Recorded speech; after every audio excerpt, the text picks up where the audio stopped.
I think everybody's really excited to play.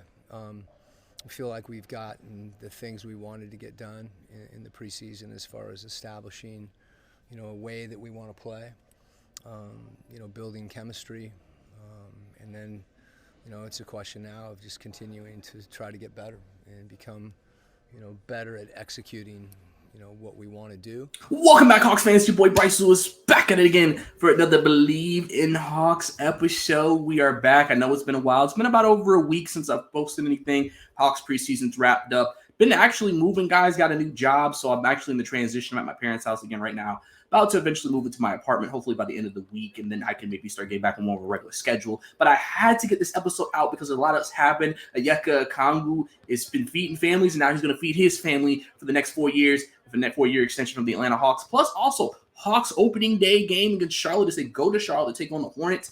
That's going to be a game we got to break down. And then we're also going to talk about things we saw from the preseason. A lot of impressive things came out of the preseason for the Atlanta Hawks. So all of this is what we're going to talk about today on Bleav in Hawks. So I appreciate you guys tuning in and giving me a chance to be a part of your day, as you don't have to. That's why I'm always honored if you pick me to be a part of, your podcast listening experience, especially for all Hawks fans, or if you're an NBA casual who just loves the game and loves hearing different standpoints and point of views. If you want to follow me on social media, follow me at Bricey_2K. You can see at the bottom of your screen if you're watching me on YouTube. And for my audio listeners, it's BRICEY_2K. If you want to follow me on there for all my Hawks and Falcons takes, if you're also a Falcon fan as well. Like I said, we got a lot to talk about as the Hawks opening day game is upon us. By the time y'all see this episode or hear this episode, it will be the day of. So we're going to go ahead and get into that as they open up against the Hornets in a game that obviously I think a lot of people think the Hawks should win. Hornets are not expected to be a really good team this year, which, they weren't last year realistically, but, they have guys. Like Charlotte has talent. It's just, you don't really think a lot of Charlotte usually because of the fact that they have the issues with Miles Bridges and how that's being portrayed in the media. You have LaMelo. He's the star of the team. He's a good player, but, people question his desire for the game. But, and then, you don't know. Charlotte could be better than what we expect. They could be fighting for a playing spot. We don't know. And at the end of the day, for Hawks fans, I'll say this. We lost to Charlotte. We lost to Charlotte last year. We lost the season series, I think, to Charlotte last year. And one thing,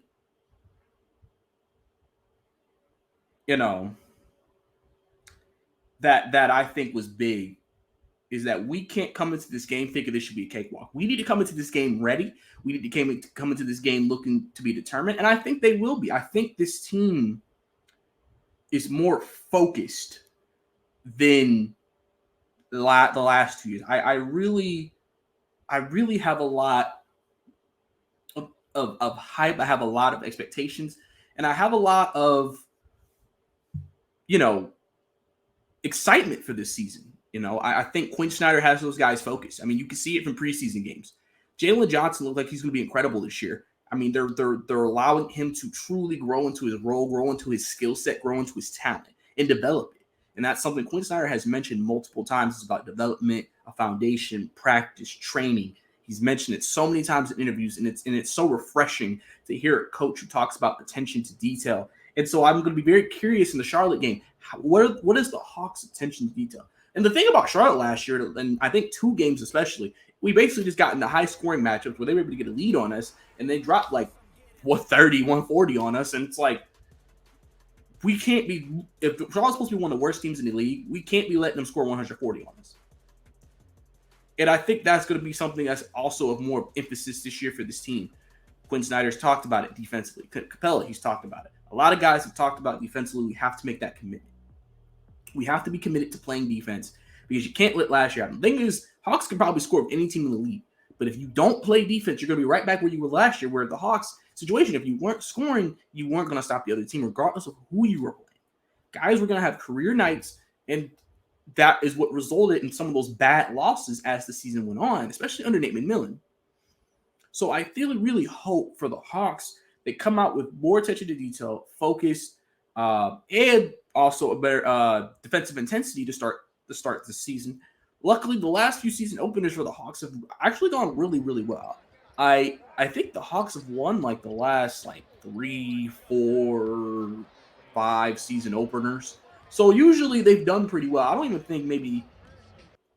Yeah, I mean, overall they've been pretty good in season openers. So this is like I said, a team that you're on the road. So this is also a good road test to start the year. We'll see what that Charlotte crowd is looking like for that game. But I'm excited to see what the guys do. I'm excited to see Trae Young, how he continues his progression within the system of Quinn Snyder. I'm excited to see all the things that they've worked on in training camp and in the preseason, and seeing it now kind of really reveal itself. You won't show everything in the first game, but you're going to show some things in that game that a lot of people are going to want to be able to see, just to understand, what is this Atlanta Hawks team going to become this year?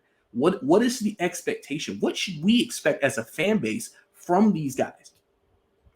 And so I'm really excited to see what they do with Charlotte.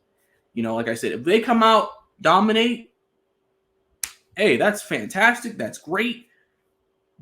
You could say that's what they're supposed to do. Everything under the sun. It's just a good start to the season, and maybe a good start to maybe what could become a better or greater season than what maybe some people's expectations are. I'm excited to see rotations. I'm excited to see, what Quinn Snyder's vision of this team is. And like I said, this is just game 1 of 82. So you're not going to see everything now, but you will see more as time goes on. And like I said, tomorrow, or when this game is played, whenever you're listening to this, it's going to be really important to really just sit there and really, embrace what you're going to be seeing this year. I think you're going to see more team basketball. I think you're going to see great ball movement. I think Quinn Snyder, get up threes or score at the rim. He's pretty much a shoot, drive, or pass guy. Make quick decisions, keep pressure on the defense. Defense has to continue to work harder to be able to stop the Atlanta offense, and then get back and commit on defense on the other end, get stops that can create transition. Because one thing I also think will improve a lot under Quinn Snyder this year is the transition. One thing about the Hawks is they've never been a transition juggernaut, even though they've had a lot of really good transition players. And this year, I really think the Hawks might be a really strong transition team. You got shooters like Bogey and Bay. You got guys like Jalen Johnson who can catch alleys. Onyeka Okongwu who can catch alleys. Clint Capella catch alleys. Trae, he'll be moving on those fast breaks. He won't, because Trae Young, somebody pointed this out the other day. With fast breaks, he sometimes likes to slow it down instead of really pushing it. Quinn's going to be like push.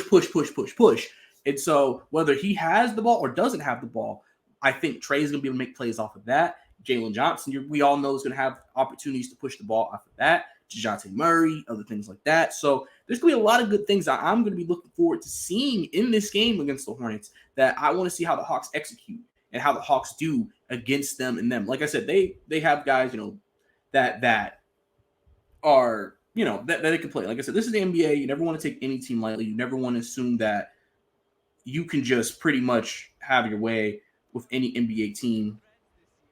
For the Hornets, they, we see the debut of Brandon Miller, their top draft pick from this year's draft class. A lot of expectations around him.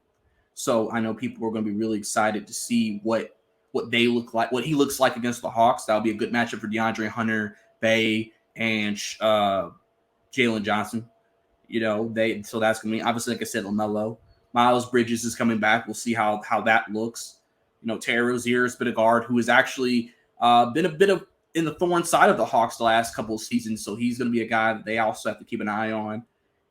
Cody Martin, or the other Martin brother, Frank Nkina, which I think he's actually hurt right now. So he probably won't play against us. Ish Smith, Gordon Hayward, PJ Washington. Like I said, like the Hornets got players, so we don't need to take this game lightly. We don't need to take this game as we should easily wipe the floor with them. Listen, the Hawks need to show me they should wipe the floor with them. You know what I'm saying? Right now, I feel like if any Hawks fan who is cautiously optimistic about this team is for good reason. We got to see it first before I can say, yeah, we should be able to do this. I'm glad some fans just have a lot of confidence. Me, I'm a guy, I got to see it first. And what I've seen so far is telling me that we're going to get some highlights. We're going to get some really good basketball from this team, and we're going to see a lot of improvement from the last 2 years. But I have to see it first before making a determination like that. So I'm going to be really excited to see what they do in the opening day game against the Charlotte Hornets Wednesday. Before having their home opener against the Knicks on Friday, Trae Young's rival, the New York Knicks, coming to Atlanta. Obviously, that'll be a big game just in general because of the history between the two teams. And obviously that's a team that I've seen a lot of people posting their preseason or before the regular season starts rankings. And a lot of people have the Hawks and Knicks right next to each other in their rankings. People think they're going to be maybe an equal team potentially in record and maybe an equal team in general. So that's obviously something that we're going to keep an eye on, as this is the first matchup of the season series that on Friday with the Knicks and the Hawks. I'm going to go into my predictions for this team. To cap this off, as we're talking about the opener, but now we got to talk about overall expectations. And I said this in an interview, not an interview, but a podcast I did with Nick Andre. Y'all go check his pod out. It's on my Twitter. Nuts and bolts. I said that I think this team should be a top 5 seed. DeJounte said play-in is not an option. The Hawks have came into this year with we want home court in the first round. We want to be a top seed. We don't want to be in play-in. And they haven't really said that in a while. And it reminded me of, remember the Hawks after that 7-game series against the Boston Celtics with Kevin Garnett, Ray Allen, and Paul Pierce, and then Joe Johnson, and then came back next year, and Mike Bibby came back, and they were like, we want a top 4 seed. And I think they got a top 4 seed the next year. If I'm correct, I could be wrong. I believe they did get a top 4 seed the next year because they wanted home court and they were committed to getting it. They put in the work for it and they got it because they wanted home court advantage because they saw how important home court was, and they knew that they were also one of the best home court teams in the league at that time. I think the Hawks also, if you think about a lot of their playoff runs, they have never had home court advantage their entire time under Trae Young.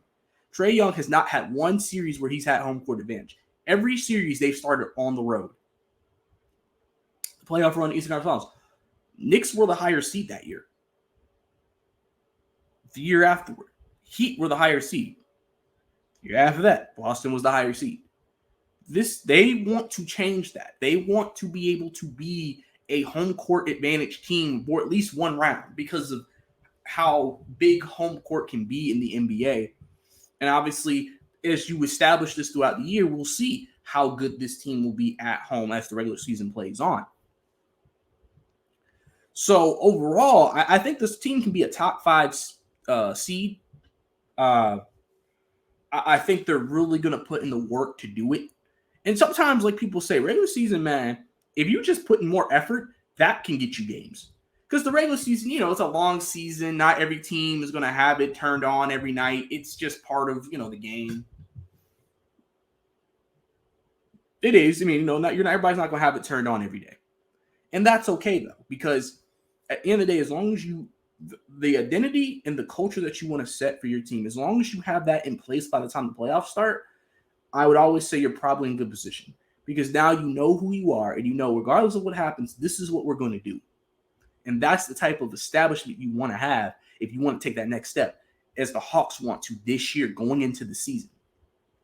So the Hawks have a lot of high expectations. I have high expectations. I think they'll be a home court advantage team. And we'll see where that takes them. And I actually think they'll get out of the first round this year. They haven't done that the last couple of years. I think they will. Now, how far they'll go, we'll have to see. We know right now people believe Boston and the Bucks are like the 2 best teams in this league, or in the Eastern Conference at least.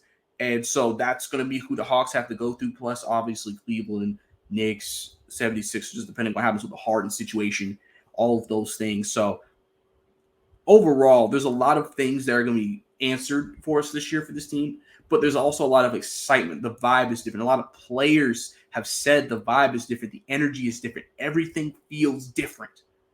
And when you have that energy and the team is saying it, it kind of tells you where they felt like they were the last couple of years. And now coming into with a new vision, a new culture set by Quinn Snyder and his coaching staff. And they feel very strongly about it. Trae Young has been out there talking about how excited he is, how he's been talking to Quinn throughout the offseason. And I think everything they've been building through training camp, through the offseason, before training camp, and preseason, now going into the regular season, it's going to be really it's going to be a very fascinating sight to see what this team just turns into. Like there are some people who are actually high in the media about the Hawks as well. I think Black Lowe on his pod talked about how he thinks the Hawks are going to be really good this year. Kevin O'Connor, I know he's been making some waves. He's been weirdly positive about Hawks players, and he's a guy who's traditionally kind of, for the Hawks fans, came out and kind of down Trae Young especially. So for him to say that is like, interesting. But overall, I think, but there's also some people in the media who don't think the Hawks are going to be anything. And listen, the Hawks are not that brand that they can just wake up and then everybody just thinks they're going to be good. They got to go out there and prove it, and that's what I think they're going to do. And I think I'm excited to see what they look like. Like I said, starting game 1 against the Charlotte Hornets. So now we got to get into some news with the Hawks. Onyeka Okongwu signing a 4-year extension, $62 million a year. Not a year, over the length of his contract. Oh, that'd be crazy. But it's $62 million in as a whole. And this is honestly a steal for the Hawks. The Hawks, I think Onyeka will only count for basically 9 to 10% of the cap now because of this contract, which is a steal of a deal. Because Onyeka Okongwu could have held out. He could have waited till next year. He probably would have got more money. I mean, the thing is that, every agent's supposed to get his client the most money, unless the player just really wants to be somewhere. And I think Onyeka Okongwu signing his contract, what this means to me more than just him signing a good deal is that Onyeka believes in what's being built here. He believes in Quinn Snyder. He believes in what the players around him. He believes in all of those things to take a pay cut like that. DeJounte mentioned it earlier when he took a pay cut that people thought that he wasn't going to take. That he thought he was going to play this year out and test free agency. And he took less than what people were expecting. He took what people consider a team-friendly deal.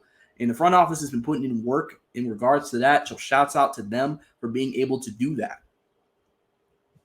But overall, Onyeka getting signed to that contract, I think raises the question now of what does this mean for the center position in the future? Now, obviously, Clint Capella seems to be slotted in as the starting center when this season starts. But a lot of people are saying you've extended Onyeka. So clearly, you're planning on him being the center of the future. So what does this mean for Clint Capella? Now, we've heard a lot of trade rumors around him. Memphis just lost Steven Adams. So that's going to be a question that people are going to ask. Are the Hawks going to potentially, if Memphis doesn't like their center position right now, is Clint Capella a potential target? But Dallas Mavericks have been in the conversation as well. Is that a potential target? Maybe other teams might pop up for Clint Capella. I mean, one thing about Clint Capella is, as much as we people crap on him, he's still one of the best rebounders in the game. And he's a good shot blocker. He's a guy, and he's a good roll guy. He's a good pick and roll guy for alleys. He pretty much is just a solid traditional NBA center, or prehistoric center, as some people want to call him. And that's why he always will have value to teams because of that. His biggest issue is that he's pretty much is what he is. He's not going to get any better than what he is. He doesn't really have a game offensively. I mean, he could do the occasional post up, but he's not. His job on a nightly basis is not to give you 20. If Clint Capella gives you 20, about eight of those shots are dunks, and a couple are free throws. Like, he's not out here putting in a bag on offense to get those types of points. And sometimes that is, and that's honestly what you want, is that he can give you that 20 rebound game and give you a couple of block shots and really be the anchor of your defense. With Onyeka Okongwu, it's different. Onyeka Okongwu has a bag offensively.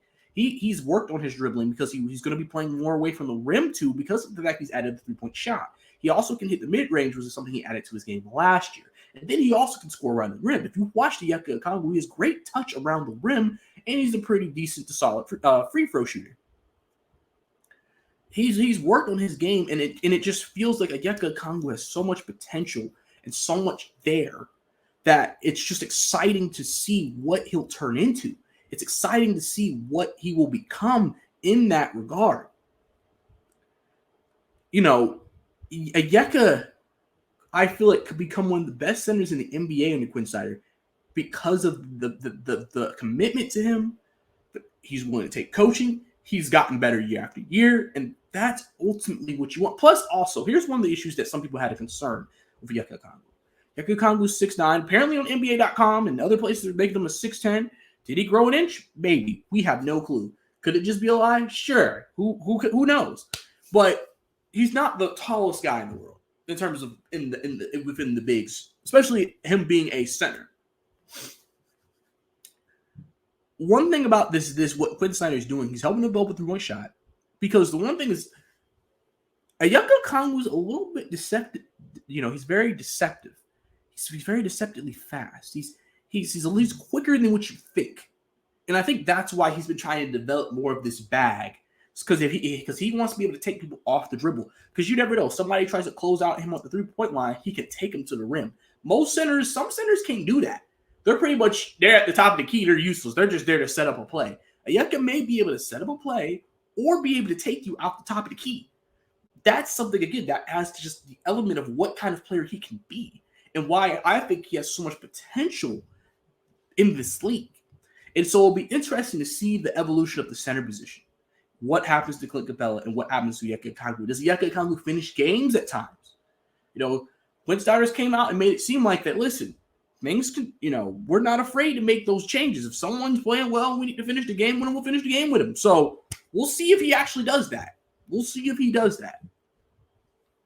But, Onyeka Okongwu, man, I'm excited he's back. He's one of my favorite Hawks players, and I'm excited to see what he grows into for us in the next 4 years with this extension and just showing us what he could become and how dangerous he could be as a Hawks starting center for years to come. Great lob partner for Jalen Johnson, and also probably can become a very great lob partner for Trae Young. Because I know some people have talked about you always need that big when you do that pick and roll, that great partner. And Clint Capella has been good for Trae, but I think with Onyeka Okongwu, it can even get to the next level. So I'm excited to see what that turns into with this team. Now we got to talk about Saddiq, because he was the other guy who had to hit a deadline Monday on signing a contract, and he did it. Saddiq's coming into this contract year, so he's planning to have a big year. What we've seen from the preseason so far looks like he's going to have a big year. He's made some improvements to his game. He's scoring more in the paint, especially because, again, Quinn Snyder, wants guys to either drive or shoot threes. And I think Saddiq used to take mid-ranges last year that I think sometimes were not the best shots for him. And now he's not going to be taking that anymore, especially, again, because your coach wants you to drive or take threes. So I think Saddiq may show us a lot this year and really might show us growth this year from last year. And especially in a contract year, he's looking to ball out because of that. So then my question will be, what is going to be Saddiq's future here? It's highly unlikely to me, unless, again, they're able to get Saddiq on a team-friendly contract, which I don't know if they're going to be able to get. But you're not probably going to pay DeAndre Hunter, Saddiq Bey, and Jalen Johnson. Because Jalen Johnson also was up for a contract next year. The only difference is Jalen Johnson is still technically a year out from the actual free agency, but you want to maybe try to get a deal locked up with him. Saddiq will actually be a restricted free agent next year and one of the top forwards on the market next year. I mean, I've heard Saddiq wanting maybe north of 20, and that's a steep number for a guy who it seems like he'll be the starting 4 this year for us. So he's a starter, but at the same time, and listen, with the contracts of DeJounte Murray and Onyeka Okongwu is giving them more flexibility, potentially maybe be able to offer that. But I could see the Hawks maybe not wanting to pay that right now because of the fact that there are other decisions that they have to look at. This team could change. Listen, we could be saying right now they can't come close on a number, but Clint Capella could be moved. You free up some money there. You don't know what other roster moves might be made. And then maybe that increases the likelihood of Saddiq coming back. I mean, I feel like Saddiq fits the Quinn Snyder system perfectly. I think he's perfect for Quinn Snyder and what he wants to do. So I think it'll be interesting to see what that ends up being like for him. I think he's going to play this season out. I think he's going to have a great year for us. I'm really excited to see what he'll do because when he played stretch 4 last year, you really saw this offense take that next step. I think the offense worked the best just because also people forget Shadik shot over 40% when he got traded here. And one of the reasons is because of Trae Young, because Trae Young is such a great playmaker. He can make shots and give you easy shots to other guys. And I think that's something that Quinn Snyder definitely wants to try to continue this year. And so I think Shadik may have a really big year as a starter for us. And so, and that's going to put pressure on the Hawks. Like a team might be willing to give him 20 and see if we're willing to match. Because at the end of the day, with free agency, it's just a matter of are the teams going to offer something that you can't match? And in the NBA, you pretty much know what a team can match, which is the max contract that they can give you. We can pay him more at the end of the day, but we probably are not going to want to give him more than what another team's going to want to give him, especially in yearly value. So it will be interesting to see what that looks like, because Shadik will probably be one of the most highly sought after forwards next year in restricted free agency. So I am curious to know what the contract negotiations will look like after the season. I expect Shadik to have a big season coming up, and we'll have to again see what happens. And then obviously I know people are going to wonder about DeAndre Hunter. I know a lot of people right now are down on him. A lot of people feel like we need to get off of him, get off his book contract. He's not going to be the player that we thought he was going to be. Listen, I've said this. Under Quinn Snyder, I'm not going to make any judgments on these guys until I see them play a good chunk of games under Quinn Snyder in this system, in this coaching, in this development. Because then you'll know who ain't probably meant for this team and who is. There's some good things we saw from DeAndre in preseason that we didn't see the last couple of years under him. And that turned some people's heads. So again, we don't know what he's going to look like this year with the Hawks under Quinn Snyder. So we can't make any rash judgments on him so quickly. So, overall, I think they have some, like I said, contract decisions they have to make, but they'll make that decision after the season is over. But overall, like I said, the season's about to begin. I'm excited for Hawks basketball right now. I'm excited to be able to, really cover this team for you guys. This is actually my 4th year covering the team. First year on Bleav. Shout out to them. And so I'm excited. And I think this is one of the most excited I've been going into a year. I know the year after East Coast Final Year was a very exciting time. But I feel like this year is exciting because I think this is the first year that I think we have the coaching in place and we have players that want to grow, who want to get better, who want to develop, who want to improve. And I'm excited to see the growth of a lot of these guys. When you have a lot of young players on our team like we do, man, like you're really seeing these guys grow up before your eyes. So, it just means more. You have more of an attachment to the players because of that. So I'm just really, truly excited to see what this is going to look like for us when it's all said and done and everything. So really excited for the Hawks. I am going to predict the Hawks win 112.